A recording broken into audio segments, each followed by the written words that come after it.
দিনাজপুর শিশু পার্কে চলছে নিয়মিত কারাতে প্রশিক্ষণ। আত্মরক্ষার পাশাপাশি সেখানে গড়ে উঠছে সম্ভাবনাময় খেলোয়াড়। প্রশিক্ষণ নিচ্ছে 5 বছরের শিশু থেকে শুরু করে তরুণীরাও। দিনাজপুর গোরে শহীদ বড় ময়দান সংলগ্ন শিশু পার্ক। সকাল সকাল একসাথে শতাধিক ছেলেমেয়ের হিস, নি, সান, সে ধ্বনি। কেউ সাদা, কেউ সবুজ, কেউ বা নীল ও হলুদ বেল্ট পরা। তাদের নির্দেশনা দিচ্ছেন প্রশিক্ষক। সপ্তাহে 2 দিন শুক্র ও শনিবার চলে প্রশিক্ষণ। আত্মরক্ষার পাশাপাশি কারাতে সবাইকে আত্মবিশ্বাসী করে তুলছে। আমাদের উঠে দাঁড়াতে হবে। স্পিড, সকল অন্যায়ের বিরুদ্ধে রুখে দাঁড়ানোর এনার্জি পার্টনার। এখানে সেলফ ডিফেন্স হয়, যেটা আমাদের রাস্তাঘাটে যদি কোনো বিপদ হয় ওটার জন্য আমাদের উপকারী।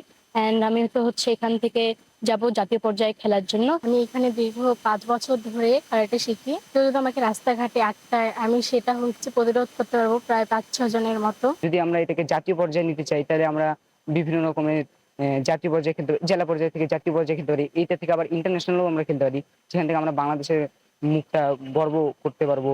তারপরে আমাদের নিজের মা বাবাদের মুখ গর্ব করতে পারবো, আমাদের ক্লাবের মুখ গর্ব করতে পারবো। সন্তানের শারীরিক ও মানসিক বিকাশে এই প্রশিক্ষণ জরুরি বলে মনে করেন অভিভাবকরা। প্রত্যেকেরই আত্মরক্ষার জন্য একটা কৌশল অবলম্বন নেওয়া দরকার।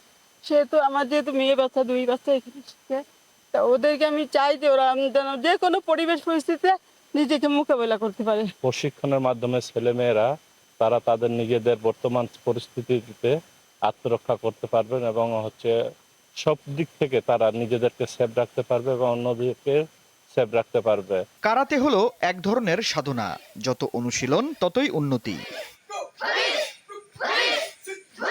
আমার এখানে এখন রেজিস্টারে আছে 104 জন, আর নিয়মিত প্রশিক্ষণ নেয় প্রায় 60 থেকে 70 জন। আজকেও প্রায় 60-70 জনই আছে।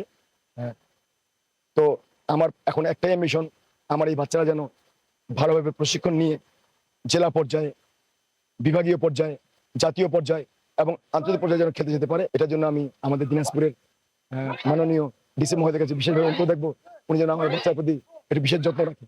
দিনাজপুরের কোমলমতি এই শিশু কিশোররা একদিন আন্তর্জাতিক অঙ্গনেও সফল হবে, এমনটাই প্রত্যাশা সবার।